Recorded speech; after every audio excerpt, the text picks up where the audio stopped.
Okay, here are all the pamphlet journals, pamphlet style and size journals that I did with either pamphlet stitch or wraparound binding. So this is all of them. I put them on the table so I can maybe go through them faster before I make this another 20-minute video like I did with the travel journals. Okay, so I'm not gonna open them all, but I will open some because some of them do have different features and whatnot.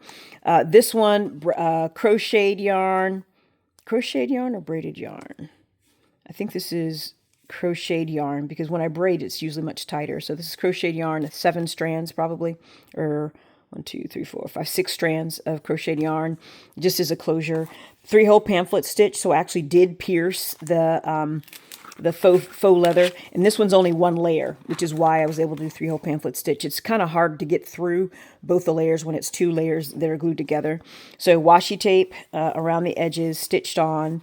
I made this paint by taking, I think I mentioned this in a previous video, by taking pigment like eye makeup, eyeshadow that's in the same color family, blending it all together, mixing it with Elmer's glue or all-purpose glue and Mod Podge, and then using it as a paint, as a pigment to decorate the leather, faux leather that I'd made, and it came out really, really well. It's kind of like a dusty rose color. I'm not sure how that comes across on camera, but it came out really well. And I've got a whole, well, this is not all of it. It's about down to there now because I mixed some more in there with mica powder when I started running out of the original batch. And it's kind of still the same color, but it's really, I like how it emphasizes the creases and the texture of the faux leather feel or whatnot. So this is just a basic pamphlet journal. You've got your writing board. This is either ONA paper or Korean mulberry paper. That's just cut down to size. I actually use the corner punch to round the corners on this particular one. And again, a closure of just crocheted yarn, just tied because it wasn't long enough to do a bow. I don't know if I had a bow on there before, but if I did, I'm not doing another one because it's short. So I may change out the yarn that I used to close this one. This one is exactly the same. This is another one of those portable pin loops that I made back when I was still trying to convince my sewing machine that sewing was okay on cardboard. It did not believe me, as you could see, because I had to go over it with clear duct tape, kind of repair tape. So I just took some of the offcuts when I was testing my my Sizzix die cuts. Took a branch from one of those patterns, some washi tape of different textures and designs, and kind of made a collage that's held together with clear duct tape.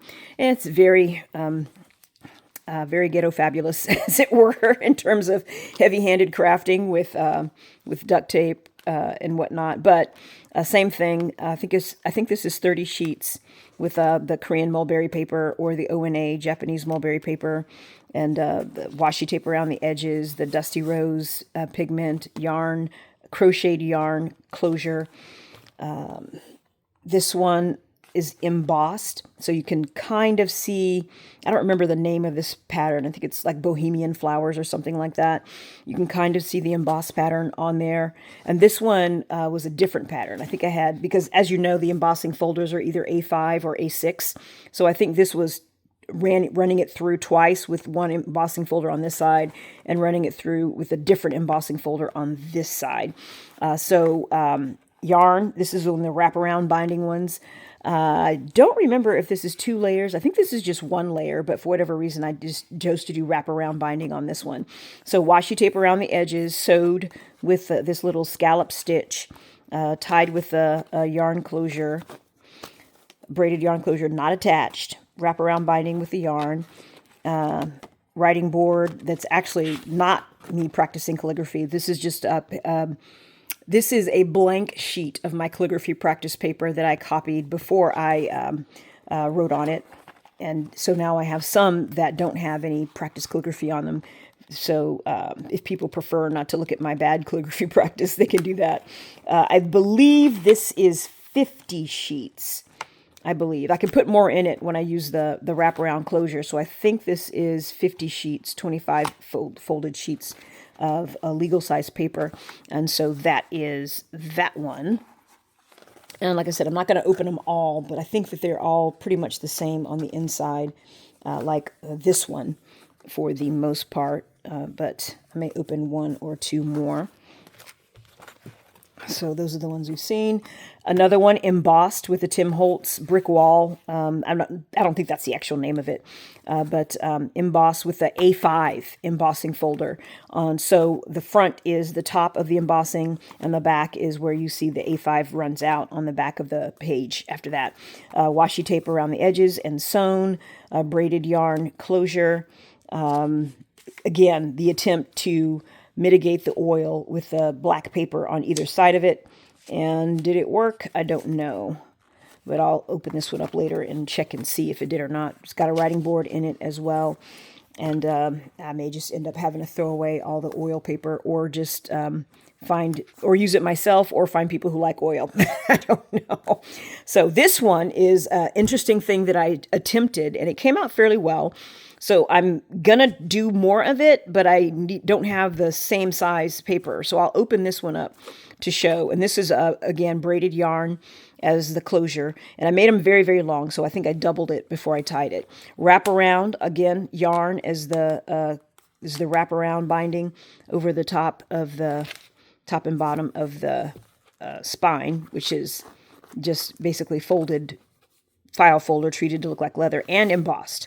This one I think is embossed with Tim Holtz flourishes, if I recognize that pattern. Washi tape sewn around the edges. And cardstock, for some random reason, I don't know if I was just trying to use up my brown cardstock or what. I am not sure if this is regular copy paper or if this is special O&A paper. I think this is just regular copy paper, and then the cardstock. And what the cardstock is separating off is crown binding. For anyone who saw that particular Treasure Books instructional video, that tutorial, I had so much fun making bunches and bunches of these little strips. I've even got some over here that I was practicing in craft paper that I haven't made a cover for. So eventually, I think I don't know if I'm going to do more of having them in the center of a book like this, or if they'll have a book by themselves. Most of the time I use crown binding, I had a book by themselves, but I kind of like the option of having places where you write and then places where you can take the paper out and put it back in or replace it with something else.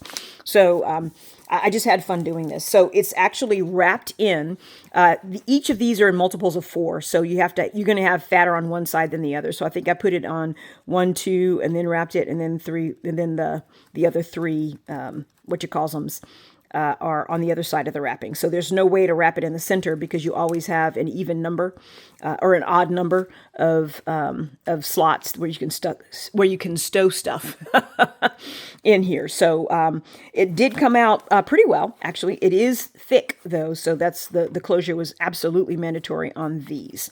And I think I did 1, 2, just these two like that. And this one is the leaves, the A5 Tim Holtz leaves pattern, just on both sides of it. Just ran it through twice on one side and on the other side to get it down to get it to cover the whole cover, because it is an A5 one. So you have to do one side on this side and one side on this side. And if I hadn't folded it, you probably could see the seam between the two where I ran it through the embossing machine. And again, 1, 2, and then the tie, and then 3 on the other side. So there's 5. So there's no way to get, you won't have an even number on either side of the binding when you make them like this. And I have not figured out a way to fold them to where you can, because the more you add on, it's still an odd number of signatures, I guess is the word for that. I'm not sure if signature is the word for that or what. But this one has the same stuff on the inside. A couple pieces of cardstock. I think it's got 30 sheets. I don't remember how many sheets I put in for these, because I wanted to make the crown binding, the star of the show for these. So that is those two, still under 10 minutes, so I'll go ahead and do the rest. Now I'll just pull them all the way through, because I probably need to not double knot that one. And we've looked at this one. It's the same as on the inside as that one. This one is just a regular pamphlet. This one, I tried again. Yarn around the edges, washi tape, embossing, the same pigment, pink, green, red, or copper. This might have, before the copper turned copper, it was mostly red. So I think this is a mixture of the red and the copper together. 30 sheets, pretty sure. And then again, the oil pockets in the center. And this one, it's not as bad. It's not as bad. Yeah, but it's still more apparent on this one. So it bled through the paper anyway. And this is after I painted these with Mod Podge to try to seal the oil in. Did not work at all. But oh well, okay. I don't know if I'll pull these out of ones that I offer to give or sell, or if I'm just going to take them apart and redo them without the oil parts. I haven't decided. I have not decided.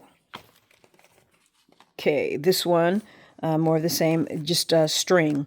And I don't know what this string came from. I've had it for a very long time, so I'm not sure if it came off a belt or it came off of a tie or whatnot, but I have a lot of it. So it makes a good wraparound binding medium.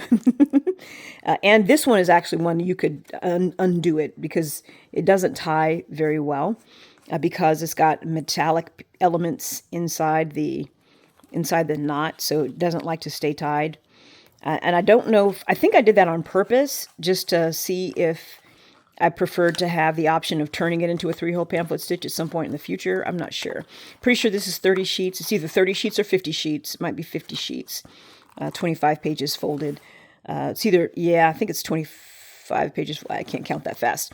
Embossed and painted and washi tape around the edges with the sewn pattern.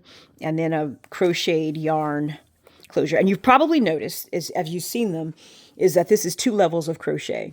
This is a crochet of a crochet lines, because some of them you've seen where I took them apart and just used the individual strings, like on that one.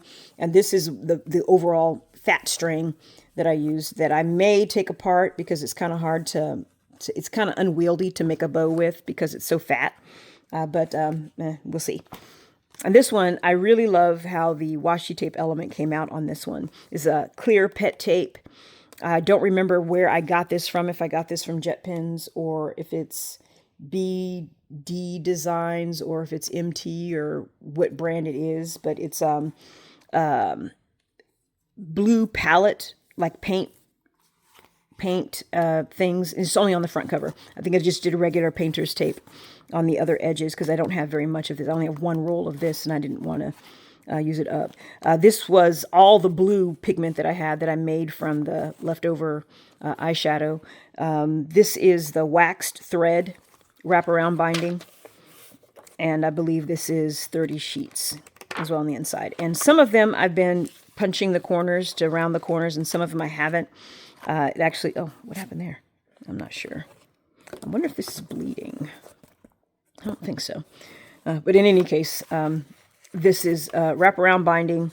I believe it's 30 sheets. You've got the writing board that does not have calligraphy practice on it, and a crocheted yarn tie that I may take apart and just use a single layer of crochet on, just so I'll have more flexibility, because this is really, really chunky. And that is all of the pamphlet journals that I have been making over the past 2 weeks.